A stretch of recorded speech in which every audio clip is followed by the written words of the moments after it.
घुटना क्या होता है, क्यों दर्द होता है इसका, है ना। साथ ही आज आपको बताऊंगा कि अपने घर पर रह के इसके दर्द का कैसे इलाज करें। तो सबसे पहले मैं आपको बताता हूँ कि घुटना बनता कैसे हमारा।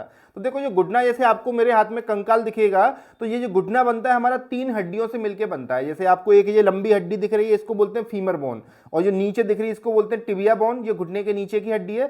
सामने घुटने की एक कटोरी जैसी रखी थी, इसको बोलते हैं पटेला, ये बहुत छोटी सी बोन होती है। तो आपको जैसे दिखेगा, ये घुटने का जॉइंट बना ऊपर और ये नीचे फीमर, टिबिया और पटेला से मिलके, ठीक है। अब ये तो घुटना हो गया। अब इस घुटने के अंदर जैसे आपने सुना बोलते हैं गैप कम हो गया है या गैप हो गया है, उसका क्या लॉजिक होता है। तो जब ये हमारी ऊपर वाली और नीचे वाली हड्डी आपस में जुड़ती हैं, तो इसके ऊपर एक आर्टिकुलर कार्टिलेज चढ़ा रहता है। मतलब नीचे वाली हड्डी के इस वाले भाग पे एक रबड़ जैसी चढ़ी रहेगी, और ऊपर वाली हड्डी है उसके नीचे साइड में एक रबड़ जैसी चढ़ी रहेगी। इस रबड़ जैसी पार्ट को हम बोलते हैं आर्टिकुलर कार्टिलेज। क्योंकि अगर हड्डी से हड्डी मिलेगी तो भाई दर्द होगा, है ना। तो जो हमारा जॉइंट बनता है वो कैसे बनता है कि जो हड्डी से हड्डी ना मिलके ये जो रबड़ है होती है, इस वाले की आर्टिकुलर कार्टिलेज, नीचे वाले का आर्टिकुलर कार्टिलेज आपस में मिलते हैं। तो ये क्या होती है कि जो जितने ज्यादा मोटे होंगे उतना ही हमारे जॉइंट के लिए अच्छा रहता है। लेकिन कभी कभी क्या होता है कि हम ज्यादा वजन हो जाता है शरीर में, या हमें चोट लग जाती है, या बोलते हैं एज जैसे जैसे बढ़ती है, तो ये कार्टिलेज जो रबड़ होती है इन दोनों के, इधर वाली और इधर वाली, वो घिसने लगती है। तो जब घिसेगी तो हड्डी पास में आते जाएंगी दोनों, जब पास में आएंगी तो उसी को बोलती है घुटने का गैप कम हो गया।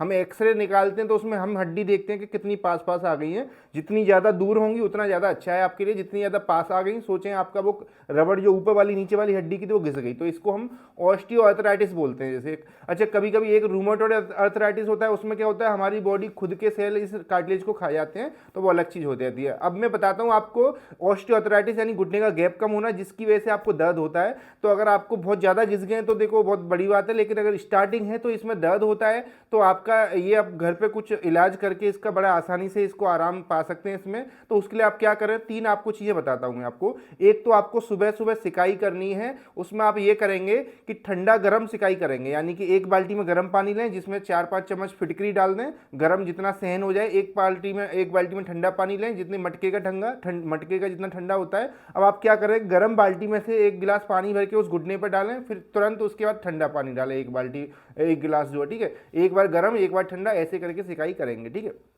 फिर दिन में आप क्या करेंगे, ये आपको करना है 10 मिनट के लिए। फिर दिन में आप एक काम करेंगे कि जो सरसों होती है, सरसों को पीस के दलिया जैसा बना के एक कटोरी में 1-2 चम्मच लें, उसमें गर्म पानी डाल के गुनगुना करके उसका लेप लगा दें। 40 मिनट तक वो लेप रखें और उसको गुनगुने पानी से हटा दें फिर इसको, ठीक है। फिर रात को आपको एक काम करना है कि आपको एक पत्ते लेके आने हैं, जैसे अकवा या आक बोलते हैं, मदार का बोलते हैं। तो वो पत्ते को थोड़ा गर्म करके, है ना, जिसमें से दूध निकलता है, गर्म करके थोड़ा सरसों का तेल लगा के हल्दी डाल के उसको घुटने के लपेट के रात भर रखें, सुबह उठा दें, तो इससे आपको आराम मिलेगा। इसकी फुल वीडियो देखना चाहते हैं, नीचे लिंक दी गई है, चैनल